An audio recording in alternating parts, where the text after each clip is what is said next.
I'm Theo, 26, and I'd been with Veronica, 24, for 2 years.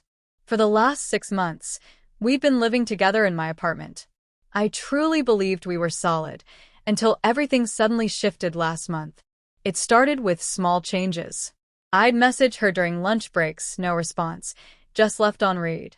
I'd suggest weekend plans. She'd brush me off with a vague maybe and then go do something else without me.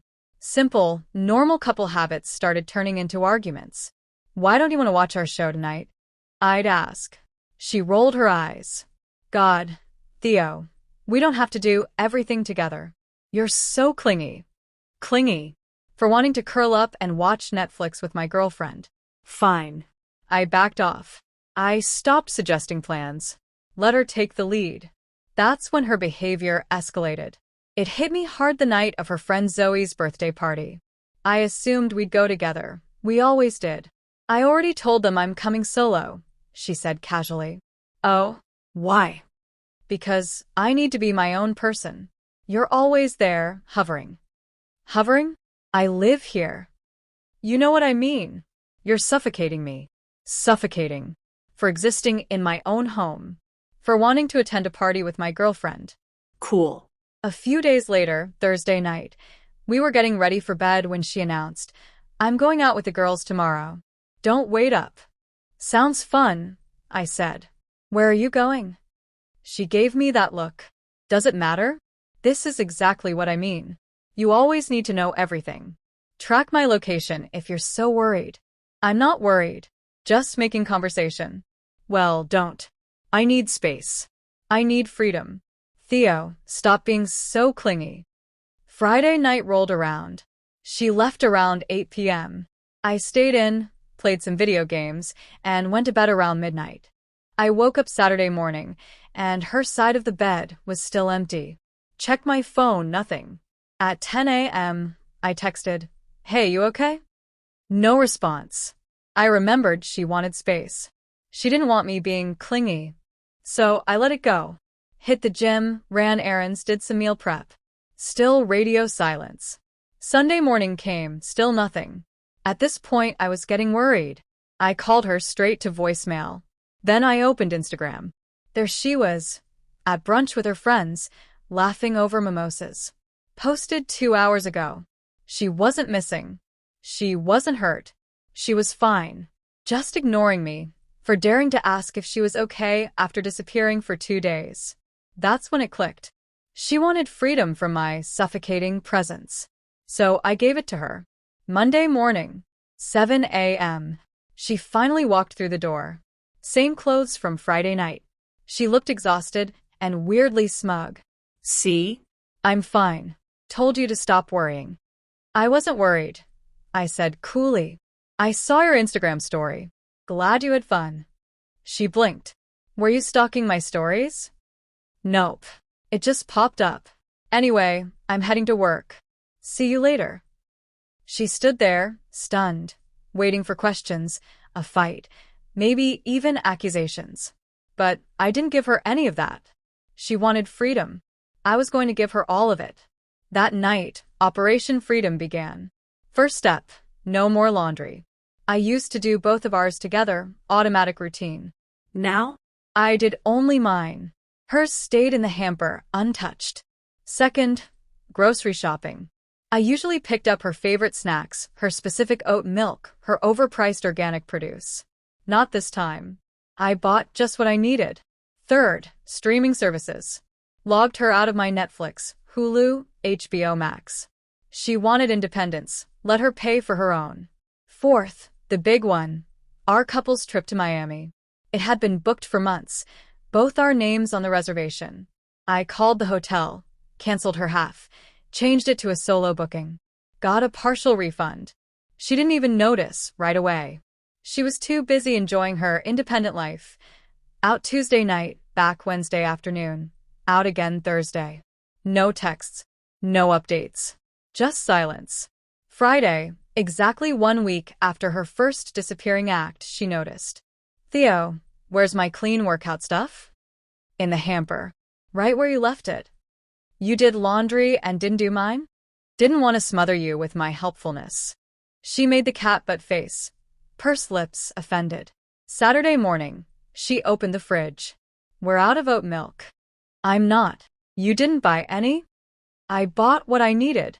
Store's 2 blocks away if you want something. She stomped off.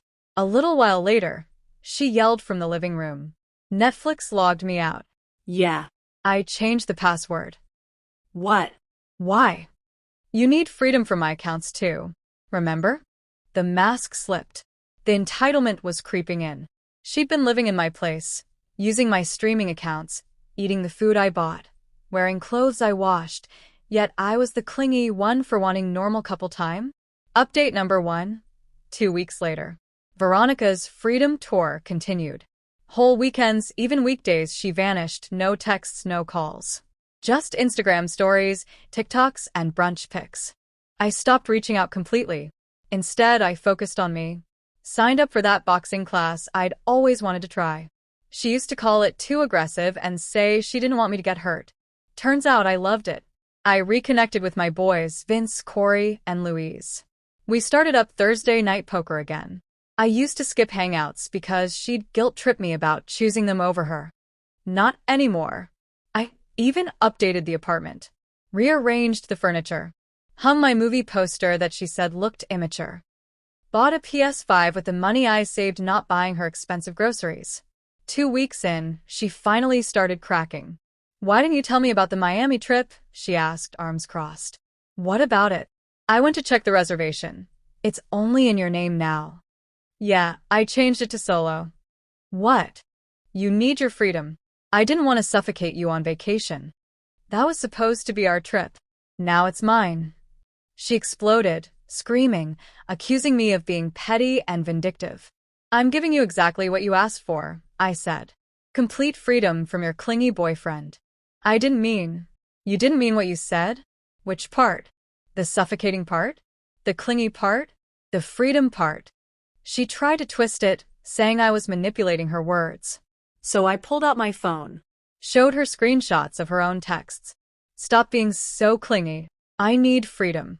You're suffocating me. I'm just following your instructions. She stormed out. Gone for 3 days. Posted nonstop on social media about toxic men who can't handle strong, independent women. Her friends cheered her on in the comments. When she finally returned, she didn't come alone. She brought backup, her best friend, Monica. Monica crossed her arms. Theo, you're being really immature about all this. Oh, how so? You're punishing Ronnie for wanting a little space. Canceling trips, changing passwords, that's abusive. Abusive? I'm giving her space. Isn't that what she wanted? You know that's not what she meant. Then what did she mean? Please explain it. Monica turned to Veronica. Veronica stared at the floor like it held all the answers. She said I was clingy for texting her at lunch, suffocating for wanting to spend time together, controlling for asking where she was after she didn't come home. So I stopped. How is that abusive? You're twisting things. I'm literally respecting her stated boundaries. Or would you prefer I ignore them? They had no answer. Just left. But that little confrontation? It gave me an idea. Monica had been whispering in Veronica's ear for months about how her boyfriend let her do whatever, never questioned her, funded her lifestyle without asking for anything in return. What Monica didn't mention. Her boyfriend was 45. Married. She was his side piece. But Veronica thought that was the dream. So I started documenting everything. Every night out. Every morning, she didn't come home. Every moment, she chose freedom over us. I didn't stalk her schedule obsessively, just kept brief, mental notes. Tuesday, she was out. Thursday, out again. Weekend? Gone. The pattern was becoming clear.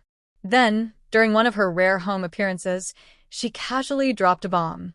Hey, I said, just a heads up. Rent's due next week. Your share is $900.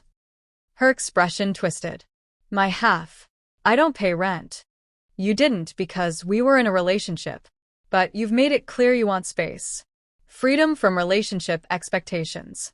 Independent people pay their own way. You can't just spring this on me like that. It's the 23rd. Rent is always due on the 1st. That's 8 days, Veronica. I don't have $900.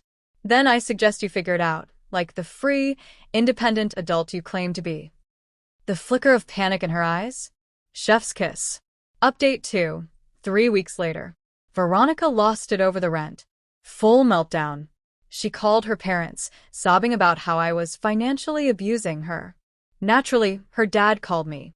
Theodore, he said sternly, what's this about charging Ronnie rent? She's a roommate now, sir. Roommates contribute to rent. She's your girlfriend. Is she? She hasn't acted like it in over a month. Disappearing for days. Saying I'm suffocating her for trying to spend time together. Demanding space. Sounds like someone who wants to be single. She's just figuring herself out. Great. Let her figure out how to cover her share of the rent while she's at it. He hung up. I knew they wouldn't pay. They'd been pushing her to be more independent anyway. Veronica switched tactics. Suddenly, she was acting like the perfect girlfriend. She tried cooking dinner, burned the spaghetti, suggested we watch a movie. I already had plans with the guys. Even tried initiating intimacy. Hard no.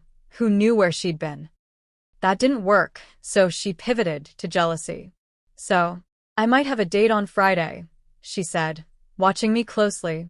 Cool, I replied. Have fun. It's with this guy from my gym. He's been asking me out for a while. Sounds good.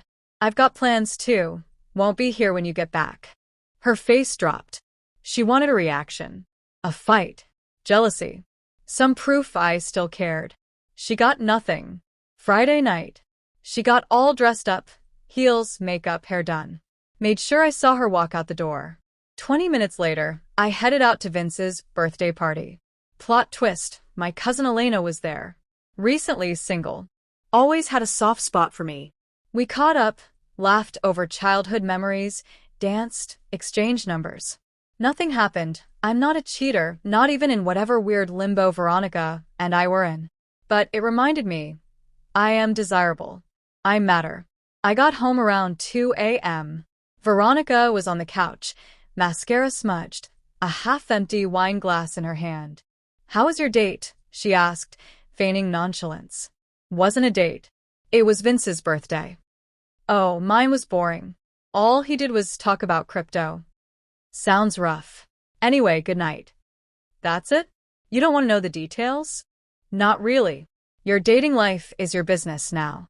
I headed to bed. Heard her throw the wine glass into the sink with a loud clatter. Monday morning. D-Day. Rent's due today, I said. Cash, check, or Venmo works. I don't have it. Then you have 30 days to vacate. Here's your notice. I handed her a formal eviction letter.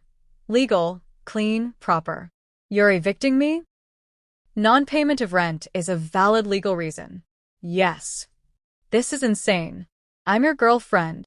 The same girlfriend who wanted freedom from our suffocating relationship. This is freedom, Veronica. Free to find your own place. She exploded. Threw her stuff. Screamed about 2 years wasted. Then ran to social media, posting about being homeless because of a toxic ex. Then she made her biggest mistake. She posted a story.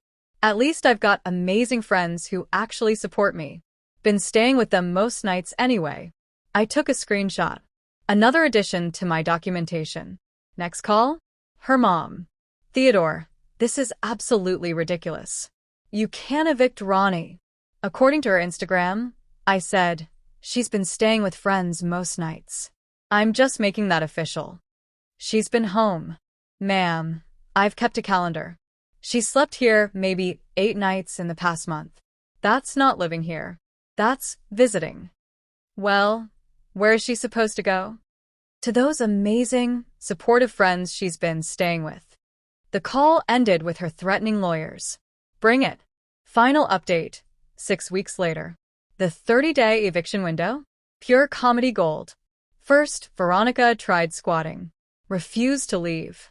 Assumed I'd cave. I didn't. I carried on with life. She slept on the couch. I watched Netflix in my room. She made extravagant dinners. I ordered takeout. She tried to seduce me. I hit the gym. Turns out her supportive friends loved her as a party girl, but not as a house guest. Monica? Couldn't host. Her married sugar daddy paid for her studio. Zoe? Already had 3 roommates. The rest? Ghosted her when she asked to crash. Week 2 of the notice period. She finally broke. Can we please just talk? Sure. I mean, about us. About everything. Okay. Talk. I messed up. I didn't mean the things I said. Which things specifically? About you being clingy. You weren't. You were just being a boyfriend. And I didn't want that. I thought I didn't. Why? Monica kept saying her relationship was perfect because Todd never asked questions. The same Todd who's married to someone else? She flinched. Yeah. She knew. I got caught up in this whole idea of freedom. But I didn't mean this. What did you mean then? I don't know. I took you for granted. Everything you did, the apartment, the groceries, the care. I called it suffocating. But it was just love. Still no apology. Just explanations. Classic Veronica. Well, I said, it's good you figured that out. But you still need to move out. We can work through this. No, we can't. Because you haven't changed. You just hate the consequences. To drive the point home, I pulled out my phone, showed her location history. She'd shared it with me months ago and never revoked access. Jim Guy's apartment. Downtown condo. Monica's place. All while claiming she wanted to rebuild things. You've been tracking me? You gave me access. Never turned it off. Just like how you had access to my life and completely took it for granted. She moved out on day 29. Her parents showed up with a U-Haul, both of them giving me death stares while she packed up her stuff and her entitlement. But here's the kicker. 2 weeks after she left, I got a text. Hey stranger waving and have you been? Miss our hangouts. Like we were just old friends who drifted apart. Not like she hadn't spent months labeling me suffocating. I didn't respond. A week later. I still have a few things at your place. Can I come by? I replied. Left a box with the building manager. It's in the mailroom. Can't we do this in person? I'd love to catch up. No need. Take care. Last I heard through mutuals, she's now dating Crypto Bro from her gym. She posts constantly about how she needs me time and room to breathe. Apparently, he's actually clingy. Constant texts. Gets jealous when she goes out. Smothers her. The irony? Immaculate. As for me, I'm living my best life. The apartment's finally all mine. Boxing twice a week. Poker nights with the guys. Even went on a few dates with Elena. Turns out she appreciates a man who wants to spend time with his girlfriend. Wild concept. Veronica wanted freedom from her clingy boyfriend. She got it. Every last ounce of freedom she asked for. Funny how suffocating I was when I was doing everything for her. Funnier how she only realized it when I stopped. The freedom she demanded became the prison she built. And all I did was give her exactly what she said she wanted.